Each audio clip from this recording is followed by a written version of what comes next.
Ok, el tema de hoy, cirrosis hepática.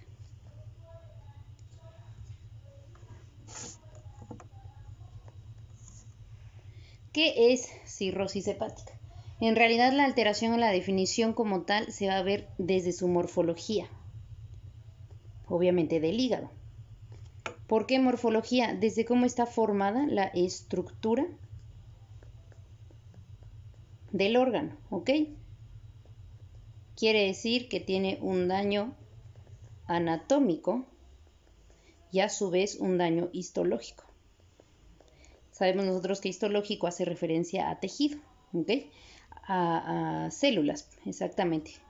Entonces, cuando estamos hablando de una alteración de este tipo, lo que se va a encontrar en este tejido es fibrosis y nódulos. Fibrosis es una alteración en la que el tejido se vuelve duro y nódulos es un tipo de lesión en el tejido en el cual se presenta, digámoslo como, en realidad es una elevación del tejido, ¿ok? Pero se presentan como si fueran bolitas. ¿Ok? Entonces se trata de una alteración crónica e irreversible que se va a presentar en una etapa de daño avanzado, ya sea un proceso agudo o un proceso crónico.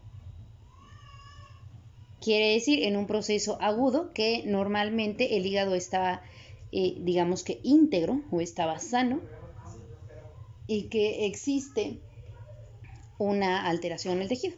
Y crónico, bueno, tenemos ya daño, días, meses, bueno, principalmente meses. Agudo es regularmente en días. ¿Ok?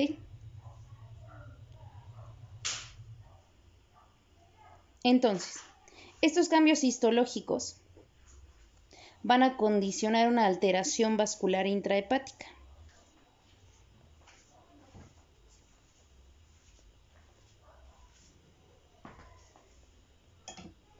Si ustedes se acuerdan, cuando vimos el tema, si ustedes se acuerdan entonces cuando vimos varices esofágicas, hablamos precisamente de una alteración intrahepática. Quería decir que nos referimos a una hipertensión portal ocasionada por un daño en el hígado. Bueno, precisamente en este tema la hipertensión portal es una complicación de cirrosis hepática, ¿ok? Pero prácticamente va ligada. Cuando el paciente ya tiene un daño avanzado, va a terminar en una hipertensión portal. Pero ahorita vamos a eso. Ok, entonces, tiene una alteración vascular intrahepática. Además hay una reducción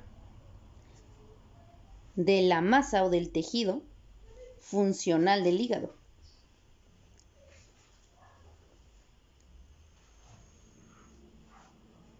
¿Ok? Y como consecuencia a estas, les decía yo que vamos a tener entonces desarrollo de hipertensión portal.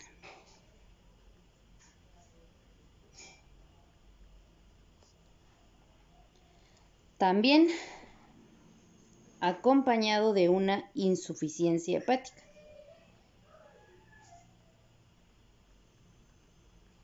¿Ok? Dando como un resultado final complicaciones como ascitis, como hemorragia. Lo vimos en sangrado de tubo digestivo alto. Además sabemos que el hígado es uno de los principales, es el órgano cuya función también principal es la creación de los factores de coagulación.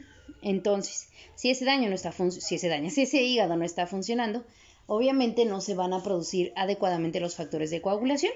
Y si no estamos coagulando, pues estamos sangrando, ¿ok? Va a haber una hemorragia. La hemorragia puede ser incluso digestiva, como lo veíamos en sangrado de tubo digestivo alto, varices esofágicas.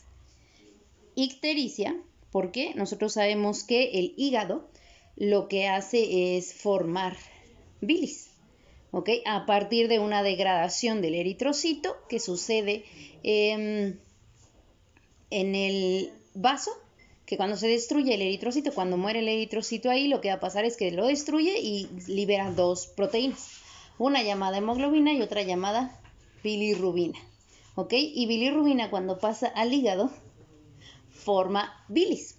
Por lo tanto, digamos que la producción excesiva de esta bilirrubina, de esta bilis, bueno, bilirrubina específicamente, va a provocar la ictericia de los tejidos.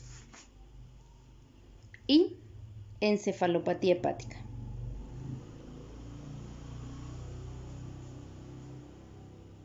Ok, pero, ¿qué dice Guía de Práctica Clínica? Que ya saben que nos tenemos que basar también en ella. Como definición, dice que la insuficiencia hepática crónica o cirrosis hepática, porque también la llama así, insuficiencia hepática crónica, es una enfermedad asociada a una falla hepática. Se los explicaba acá arriba. ¿Ok? Alteración crónica. Caracterizada por un proceso difuso de fibrosis y la conversión de la arquitectura normal en una estructura nodular anormal. Prácticamente entonces entendemos o se define como un estado histológico de fibrosis acompañada de nódulos. ¿Okay? Les voy a enseñar una imagen de cómo se ve un hígado, digamos, normal comparado con un hígado con cirrosis. Bueno, entonces les explicaba yo de la imagen. Se los voy a enseñar desde mi celular. En esta región, por si digo que no se ve, tenemos un hígado normal.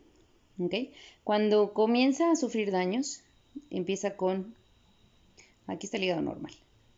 Cuando comienza a sufrir daños, empieza con fibrosis. Y después de la fibrosis, digamos que el último paso sería la cirrosis. Si ustedes se dan cuenta, por ejemplo, en esta, ya empieza a verse, obviamente, a tornarse de otro color y además estas bolitas que les digo, esos son los nódulos. ¿Ok? Bueno, ya en cirrosis el daño es mucho más avanzado y esa es la diferencia entre un hígado, digamos que sano, a un hígado con fibrosis o con cirrosis incluso. Ok, seguimos entonces. Causas de nuestra cirrosis hepática. Pues ya lo hemos platicado. En la causa, digamos que una de las principales causas, pues es la abundante ingesta de alcohol. ¿Ok? Entonces, alcoholismo, alguna infección, por ejemplo, una hepatitis viral, digamos que si no se lleva adecuado tratamiento y no remite, puede terminar en cirrosis. ¿Ok? Principalmente en infecciones virales tipo B y C, que ya veremos el tema de hepatitis viral, pero principalmente B y C, ¿ok? O creada por citomegalovirus, otros virus que no son, digamos que tan comunes.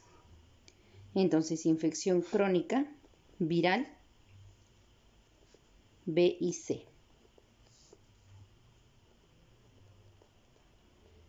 Hemocromatosis hereditaria. Si ustedes se acuerdan, cuando vimos anemia, platicamos sobre hematomacrosis, que es el aumento de el hierro en la sangre. Perdón si estoy moviendo mucho, es que quiero que se enfoque bien. Ok. Tenemos otras enfermedades como enfermedad de Wilson,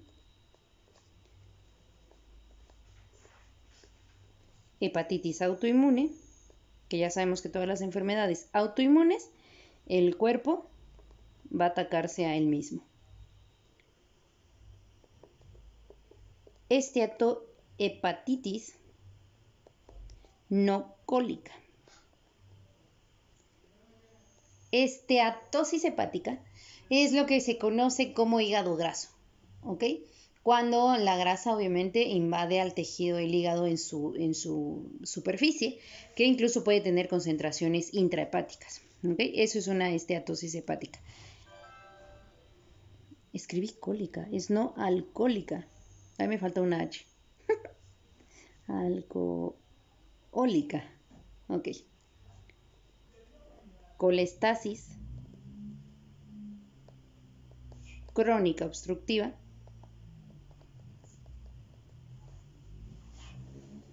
Ok, obstrucción crónica del drenaje venoso. Algunos fármacos. Sabemos que existen fármacos, por ejemplo, metildopa, algún tipo de vitamina como la vitamina A y algún tipo de quimioterápico como metotrexate. Estos medicamentos se metabolizan a nivel hepático. Entonces el uso crónico de estos, pues obviamente pueden hacer un daño en el tejido. ¿Ok? Esto en adultos. En niños, la causa, digamos que principal es la anormalidad de la vía biliar. ¿Ok? Atresia de la vía biliar, que quiere decir que no existe, no se formó la vía biliar. En donde podemos encontrar este tipo de alteraciones en dos enfermedades que son definitivamente congénitas, que es enfermedad de Alagille y enfermedad de Bailler. Aún así existe un 5% que es bajo, pero en el que no se, digamos que se reconozca.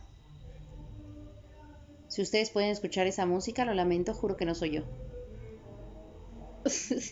En donde se reconoce como criptogenética. ¿Ok? Quiere decir que no es posible determinar la causa específica. Ok. Clínica.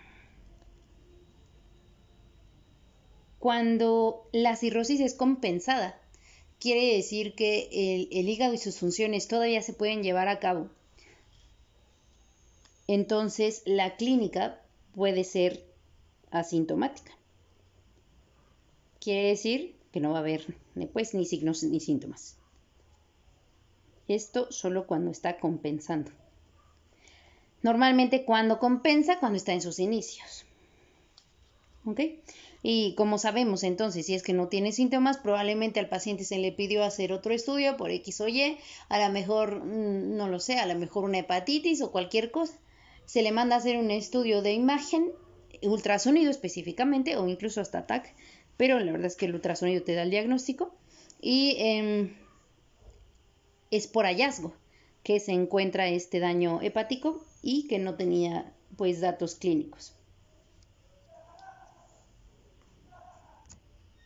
Ahora, niños, en signos y síntomas, acuérdense ustedes que el hígado tiene más de 500 funciones. Entonces es muy variada. Puede haber desde lo básico como dolor en la zona, bueno, ahorita se los voy a describir, hasta incluso daños colaterales como ginecomastia, sobre todo en sexo masculino. ¿Va? Entonces va a ser demasiado variado los signos y síntomas, aunque con tu historia clínica, escuchando al paciente, bueno, y leyendo la historia clínica, y obviamente con su exploración y recabar sus signos y síntomas, pues no es tan, digamos que complicado diagnosticar cirrosis, ¿ok? Pero sí, la clínica es demasiado variada.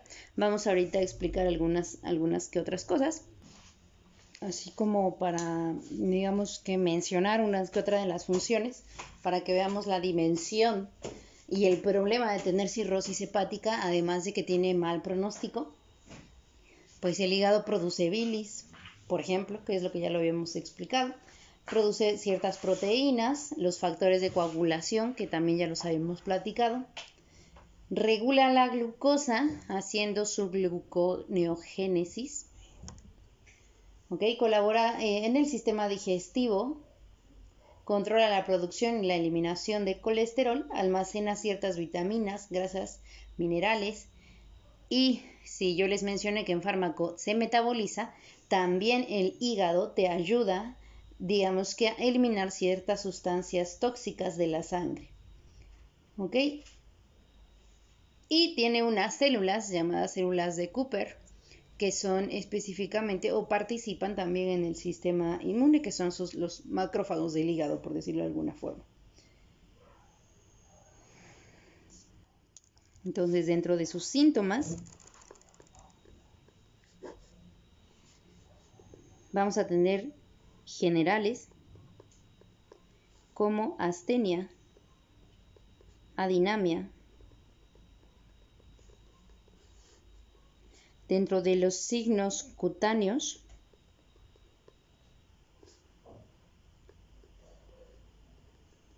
vamos a tener telangiectasias.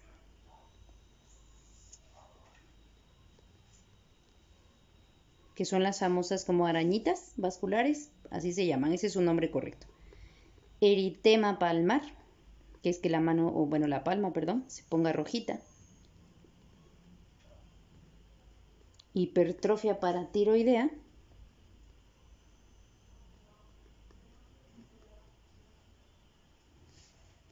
Acropaquia.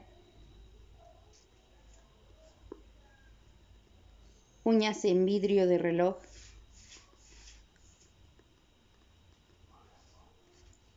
En su resumen, le ponen ahí un dibujito de cómo son las uñas en vidrio de reloj. ¿Ok?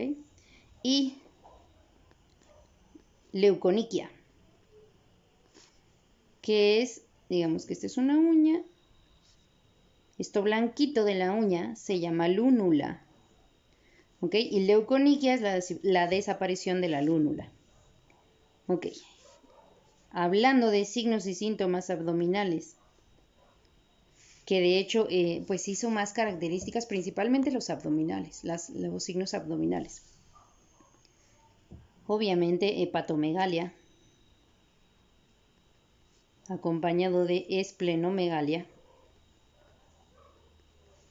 Puede haber también atrofia testicular, que tiene que ver los testículos con el hígado.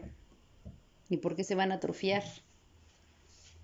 Disminución de la libido.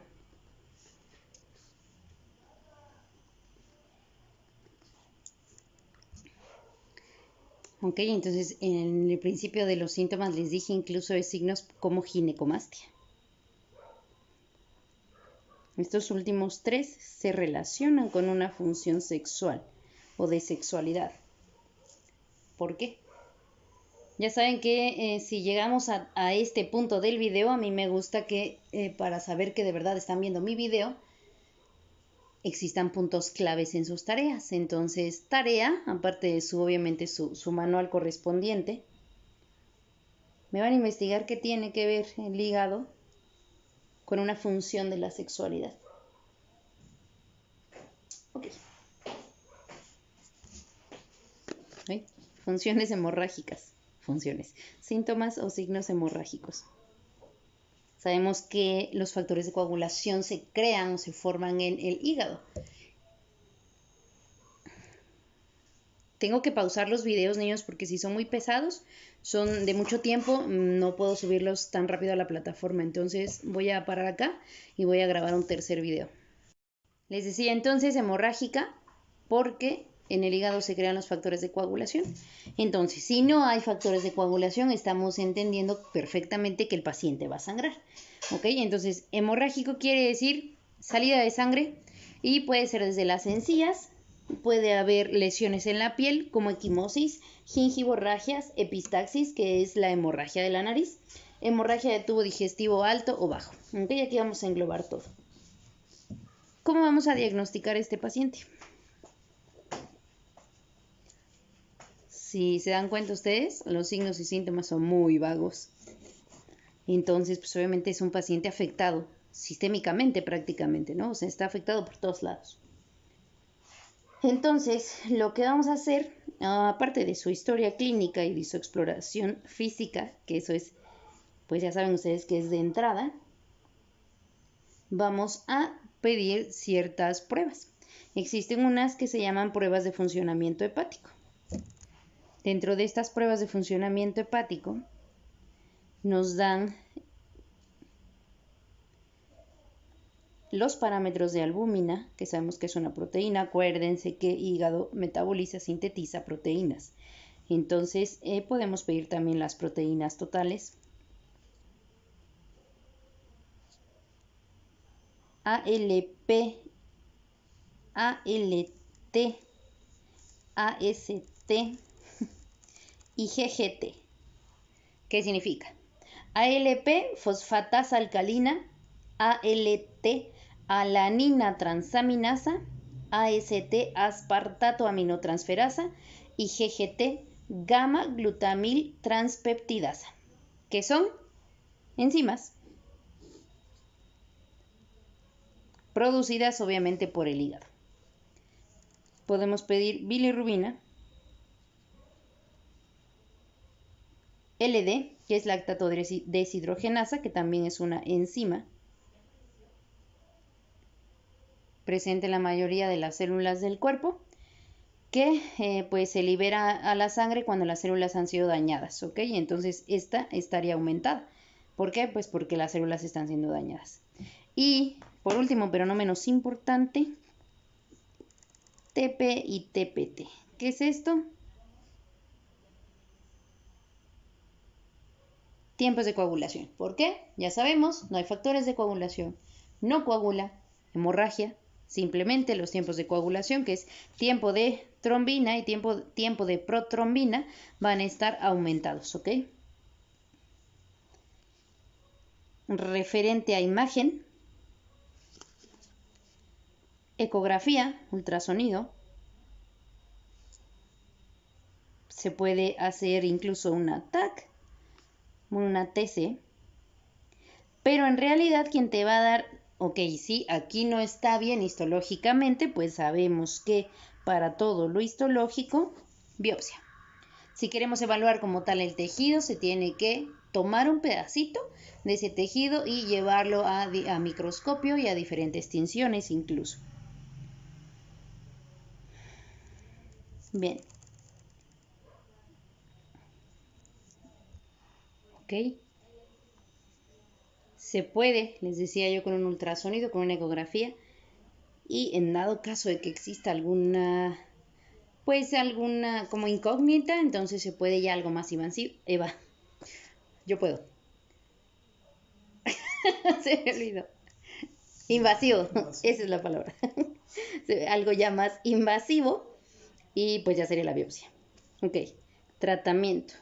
Como todo paciente crónico, porque además cirrosis no se quita, va a ser siempre crónico degenerativo, quiere decir que se va a ir, digamos que empeorando el paciente, complicando y no se va a quitar. ¿Ok? Entonces, el tratamiento siempre tiene que ser multidisciplinario.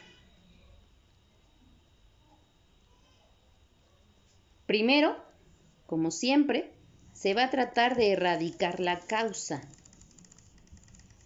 Ya sea que si es alcohólica, pues obviamente quitar el alcohol. Si es producida por fármacos, evitar esos fármacos, quitar esos fármacos. Segundo, dieta.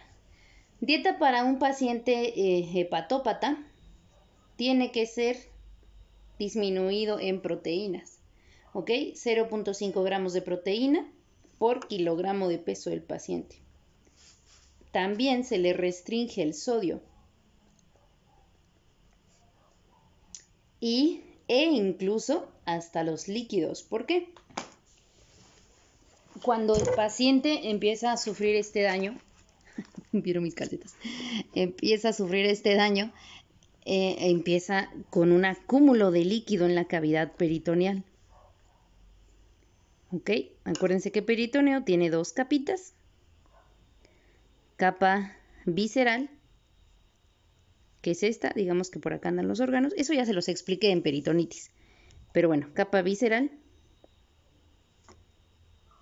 Y en medio, esto es la cavidad peritoneal. Bueno, en esa región va a empezar a incrementar, se acumula el líquido. Yo ya les he explicado, les he enseñado cómo es la fisiopatología de un edema. Sucede lo mismo, al no haber suficiente proteína o al haber una alteración en la cantidad de proteínas, lo que va a pasar es que todo esto se va a llenar de agua. ¿Ok? ¿Cómo se le llama eso? Ascitis.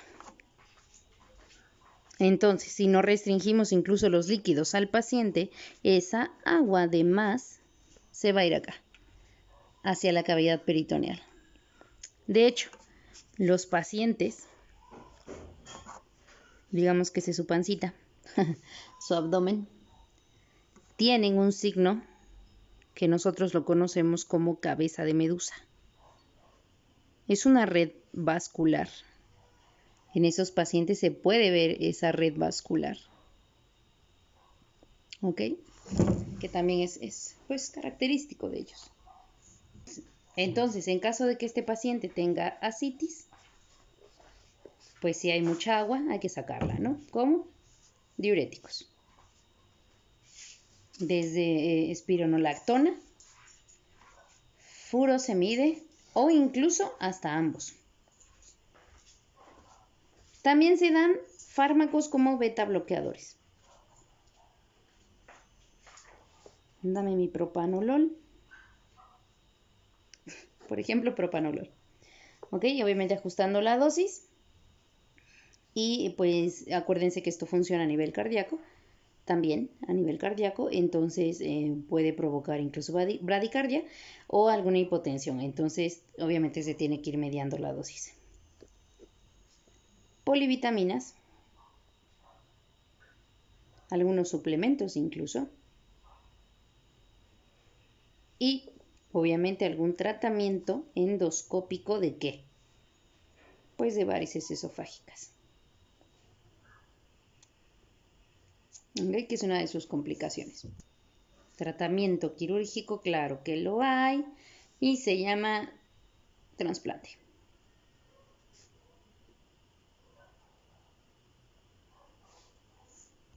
Me interesa también que no me voy a meter tan de lleno o tan a fondo del tema de hipertensión portal, pero sí quiero al menos que sepan ustedes la definición.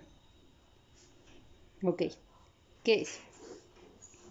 Obviamente es un proceso patológico en donde la presión hidrostática intravascular del sistema porta se ve alterada. ¿Ok? Esta presión normal es entre 5 a 10 milímetros de mercurio. ¿Ok? En todo lo que es la vena porta y sus colaterales, sus ramas. Cuando decimos entonces que es una hipertensión portal, cuando esta medida se eleva y es mayor a 12 milímetros de mercurio. ¿Qué es un sistema porta? Bueno, está prácticamente conformado de la vena porta que una vez obviamente entrando al hígado pues se vuelve intrahepática. ¿Ok? Viene la vena porta, está representada aquí en esta imagen, es esta. Y si se dan cuenta ustedes, viene de la irrigación del colon. ¿Ok? Y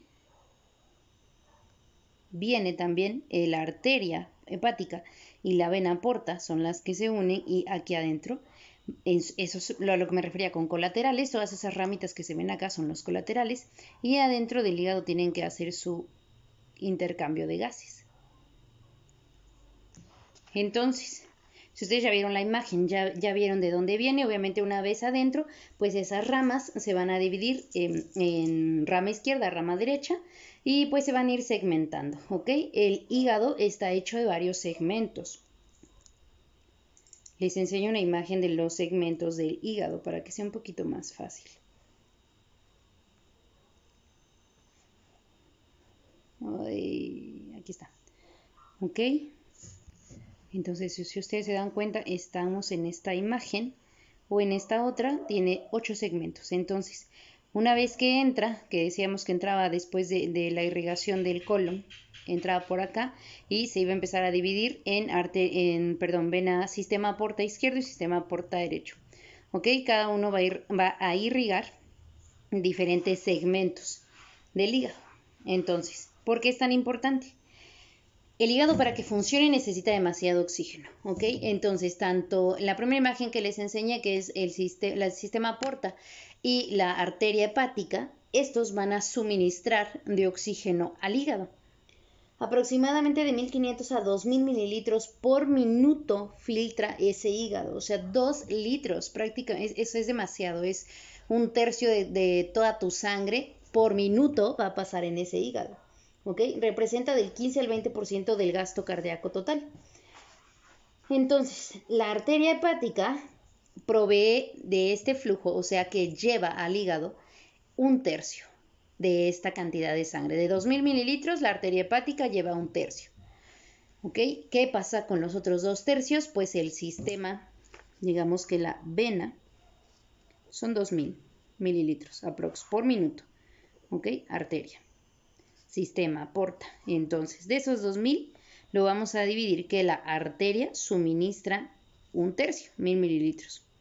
Eso es lo que hace, es la mitad. Error. Error y ustedes no me dicen nada. Serían 665 mililitros aproximadamente. ¿Ok? Y entonces, un tercio. Los 2 tercios restantes los va a dar el sistema porta, 1333 mililitros, repito, por minuto, para que sean filtrados en el hígado. Pero el hígado, al estar dañado, va a sufrir una resistencia portal. ¿Qué significa? Si venía de acá, entonces al momento que entra al hígado, pues no lo va a dejar pasar. ¿Ok? ¿Por qué? Porque está duro, porque hay nódulos, porque el tejido está dañado, porque hay fibrosis. Entonces no permite la circulación adecuada ni del sistema porta. ¿Qué pasa? Si ya habíamos dicho que esta presión iba a estar entre 5 y 10, obviamente al haber un retorno va a aumentar. ¿Es así como sucede o es por eso que sucede la hipertensión portal?